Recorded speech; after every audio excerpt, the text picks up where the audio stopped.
ನಿಮಗೆಲ್ಲ ತಿಳಿದೇ ಇದೆ ಏನಂತಂತಂದರೆ ಜಗತ್ತಿನಾದ್ಯಂತ ನಮಗೆ ಮಕ್ಕಳಿಲ್ಲದ ದಂಪತಿಗಳಿಗೆ ಮಕ್ಕಳಾಗೋದಕ್ಕೆ ದಂಪತಿಗಳಿಗೆ ತುಂಬ ತೊಂದರೆ ಆಗ್ತಾ ಇದೆ. ಇದು ಎಷ್ಟು ವೇಗವಾಗಿ ಜಾಸ್ತಿ ಆಗ್ತಾ ಇದೆ ಈ ಸಮಸ್ಯೆ, ಸಂತಾನ ಸಮಸ್ಯೆ ಅಂತಂತಂದರೆ ಪ್ರತಿ 4 ರಿಂದ 5 ದಂಪತಿಗಳಿಗೆ ಒಬ್ಬರಿಗೆ ಮೆಡಿಕಲ್ ಅಸಿಸ್ಟೆನ್ಸ್ ಬೇಕಾಗುತ್ತೆ, ಅಂದರೆ ಗರ್ಭಧಾರಣೆ ಮಾಡ್ಕೊಳ್ಳೋದಕ್ಕೆ. ಅದಕ್ಕೆ ಈ ಸಂಬಂಧಪಟ್ಟು ನಾವು ಕಳೆದ ಒಂದು 18 ವರ್ಷದಿಂದಲೂ ಸಹ ಸಮರ್ಪಿತವಾದ ಸೇವೆ ಸಲ್ಲಿಸ್ತಾ ಬಂದಿದ್ದೀವಿ. ಇವಾಗ ಅನ್ಕೋತೀವಿ ಯಾಕೆ ಈ ಥರ ಜಾಸ್ತಿ ಆಗ್ತಾ ಇದೆ, ಕ್ಯಾನ್ಸರ್ ಮತ್ತು ಇನ್ಫರ್ಟಿಲಿಟಿ ಎರಡೂ ಸಹ ತುಂಬ ವೇಗವಾಗಿ ಜಾಸ್ತಿ ಆಗ್ತಾ ಇದೆ. ಯಾಕೆ ಅಂತಂದರೆ ನಮ್ಮ ಪೊಲ್ಯೂಷನ್ ಎಲ್ಲರಿಗೂ ತಿಳಿದಿದೆ, ಜಗತ್ತಿನಲ್ಲಿ ಪರಿಸರ ಮಾಲಿನ್ಯ ತುಂಬ ಜಾಸ್ತಿ ಆಗ್ತಾ ಇದೆ, ಪ್ಲಾಸ್ಟಿಕ್ಸು, ಕೆಮಿಕಲ್ಸ್ ಎಲ್ಲ ತುಂಬ ಯೂಸ್ ಆಗ್ತಾ ಇದೆ, ಪೆಸ್ಟಿಸೈಡ್ಸ್ ಎಲ್ಲ. ಅದೇ ರೀತಿ ಜೀವನ ಶೈಲಿನೂ ಮತ್ತು ಡಯಟ್ ಸಹ ತುಂಬ ಚೇಂಜ್ ಆಗ್ತಿದೆ, ಅದೆಲ್ಲವೂ ಇದಕ್ಕೆ ಕಾರಣವಾಗಿದೆ.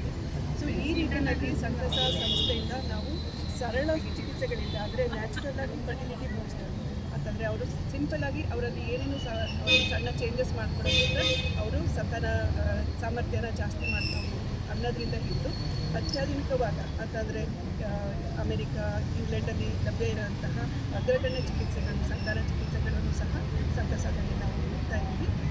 ಇದರಲ್ಲಿ ನಾವು ಮುಖ್ಯವಾಗಿ ಹೇಳಬೇಕು ಅಂತಂದರೆ ಒಂದು ಎಂಬ್ರಿಯೋ ಬಯಾಪ್ಸಿ ಮತ್ತು AI ಆಧಾರಿತ, ಇವಾಗ ಎಲ್ಲರಿಗೂ ತಿಳಿದಿದೆ ಆರ್ಟಿಫಿಷಿಯಲ್ ಇಂಟೆಲಿಜೆನ್ಸ್ ತುಂಬ ಎಲ್ಲ ಕ್ಷೇತ್ರಗಳಲ್ಲೂ ಕಾಲಿಡ್ತಾ ಬಂದಿದೆ. ಅದನ್ನು ನಾವು ಉಪಯೋಗಿಸ್ಕೊಂಡು ಸಂತಾನ ಸಮಸ್ಯೆಗಳಿಗೆ AI ಆಧಾರಿತವಾದ ಆಂಟಾಲಜಿ ಮತ್ತು ಎಂಬ್ರಿಯಾಲಜಿ ಸರ್ವಿಸಸ್ನ ನಾವು ಸಾದರಪಡಿಸ್ತಾ ಇದ್ದೀವಿ. ಇವೆಲ್ಲ ಈ ರೀಜನಲ್ಲಿ ಮೊದಲ ಬಾರಿಗೆ ನಾವು ಈ ಚಿಕಿತ್ಸೆಗಳನ್ನ ನೀಡ್ತಾ ಇದ್ದೀವಿ.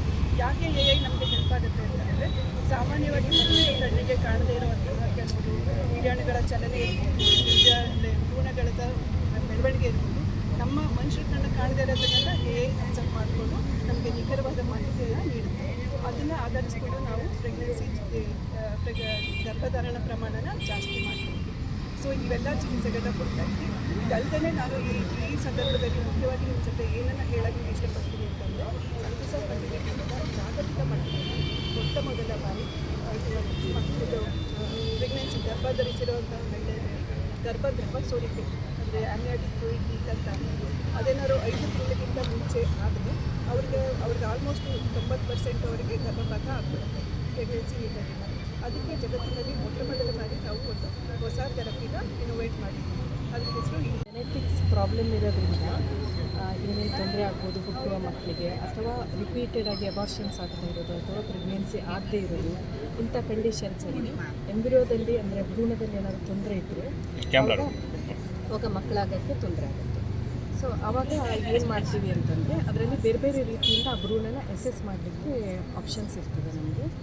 ಒಂದು ಎಂಬ್ರಿಯೋ ಬಯಾಪ್ಸಿ, ಅಂದರೆ ಭ್ರೂಣದಿಂದ ಒಂದು 4 ರಿಂದ 8 ಸೆಲ್ನ 5 ರಿಂದ 8 ಸೆಲ್ನ ಹೊರಗಡೆ ತೆಗೆದು ಅದನ್ನು ಜೆನೆಟಿಕ್ ಲ್ಯಾಬಲ್ಲಿ ಅನಲೈಸ್ ಮಾಡಿ ಆ ಭ್ರೂಣಕ್ಕೆ ಏನಾದರೂ ಜೆನೆಟಿಕ್ ಪ್ರಾಬ್ಲಮ್ ಇದೆಯಾ ಅಂತ ಅಸೆಸ್ ಮಾಡ್ತೀವಿ.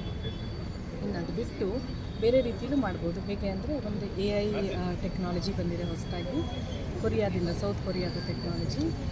ಅದರಲ್ಲಿ ಎಂಬ್ರಿಯೋದು ಮಾರ್ಫಾಲಜಿ, ಅಂದರೆ ಎಂಬ್ರಿಯೋ ಹೇಗೆ ಬೆಳೀತಾ ಇದೆ ಮತ್ತು ಹೇಗೆ ಕಾಣಿಸ್ತಾ ಇದೆ ಡಿಫ್ರೆಂಟ್ ಆ್ಯಂಗಲಲ್ಲಿ ಅಂತ ಅಸೆಸ್ ಮಾಡಿ ಆ ಇರೋ ಭ್ರೂಣದಲ್ಲಿ ಯಾವ ಭ್ರೂಣ ಚೆನ್ನಾಗಿದೆ ಅಂತ ಟೆಸ್ಟ್ ಮಾಡ್ತೀವಿ. ಇನ್ನೊಂದು ನಾನ್ ಇನ್ವೇಸಿವ್ PGT ಅಂತ, ಅಂದರೆ ಅದರಲ್ಲಿ ಎಂಬ್ರಿಯೋದಿಂದ ಭ್ರೂಣದಿಂದ ಯಾವುದೇ ಸೆಲ್ಲನ್ನು ಹೊರಗೆ ತೆಗೆಯದೆ ಅದು ಯಾವ ಮೀಡಿಯಾದಲ್ಲಿ ಬೆಳವಣಿಗೆ ಕಂಡಿದೆಯೋ 3 ದಿವಸ, ಅಂದರೆ 48 to 72 ಅವರ್ಸು ಅದು ಬೆಳೆದಿರೋ ಮೀಡಿಯಾದಿಂದ ಆ ಮೀಡಿಯಾನ ಕಳಿಸ್ತೀವಿ, ಆ ಲಿಕ್ವಿಡ್ ಪಾರ್ಟ್ನ ಟೆಸ್ಟ್ ಕಳಿಸ್ತೀವಿ. ಅದರಲ್ಲಿ ನಮಗೆ ಆ ಭ್ರೂಣದಲ್ಲಿ ಏನಾದರೂ ಜೆನೆಟಿಕ್ ತೊಂದರೆ ಇದೆ ಅಂತ ಕಂಡುಬರ್ತದೆ. ಸೊ ಈ 3 ರೀತಿಯೂ ಎಕ್ಸಿಸ್ಟಿಂಗ್ 3 ರೀತಿ ಇರೋದು ಪ್ರಪಂಚದಲ್ಲಿ, ಆ 3 ರೀತಿಯೂ ನಮ್ಮಲ್ಲಿ ಟೆಸ್ಟ್ ಮಾಡಿ. ಮಹಿಳೆಯರಿಗೆ ಮೇಡಮ್ PCOD ಮತ್ತು ಥೈರಾಯ್ಡ್ ಸಮಸ್ಯೆ ಬಂದಾಗ ಮಕ್ಕಳ